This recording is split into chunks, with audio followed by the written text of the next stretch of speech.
Becky Hill is kicking herself for fumbling her acceptance speech at the BRIT Awards on Saturday night after scooping the Best Dance Act gong. The 28-year-old chart-topping star appeared shocked and overwhelmed when footballer Alex Scott and comedian Emily Atack announced her as the winner of the award at the star-studded event, crowning her Best Dance Act for the second year in a row. And taking to the stage, the former The Voice contestant choked up as she thanked her fellow nominees. But in the winner's room at the ceremony, Becky shared her fear that her speech hadn't been good enough before explaining how proud she is to be flying the flag for women in music. Discussing her main show acceptance speech with the mirror from the winner's room, Becky said, "I feel like I f'd it right up. I want to check Twitter to see what people I've never met before's opinions are on it. It's a lot.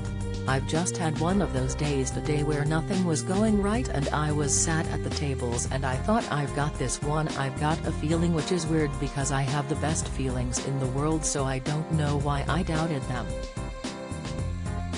Becky then took a moment to reflect on her growing career, which has been over a decade in the making, having first appeared on The Voice in 2012 and then churning out music in the years following, with her debut album finally getting released in 2021.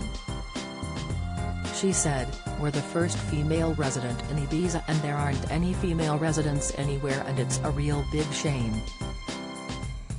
And I think, you know, this is bigger than me, and I think that this is a really good step forward. Another great step forward for women in dance music."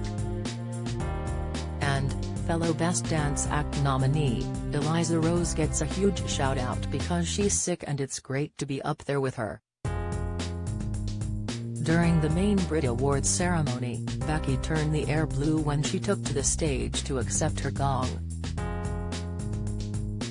She said, "Wow, it's heavy," before declaring, "Yes, I did have something planned to say." Becoming emotional, and choking back tears, Becky's drive to thank her fellow nominee, who were Bonobo, Calvin Harris, Eliza Rose, and Fred again. She said, "I want to thank the Brits committee for putting me on the shortlist of the Dance Act for another year. It is such an honor to be nominated, especially alongside the amazing Eliza Rose." Becky's words on both the Brits main stage and the winner's room are poignant, as women were excluded from the British Artist of the Year award, which was ultimately won by Harry Styles. A backlash was ignited last month when the shortlist was revealed, with not a woman in sight. A Brits spokesperson feebly said at the time, "While it's disappointing there are no nominations in the Artist of the Year category, we also have to recognize that 2022 saw fewer high-profile women artists in cycle with major releases, as was the case in 2021. Follow Mirror Celebs on Snapchat, Instagram, Twitter, and Facebook.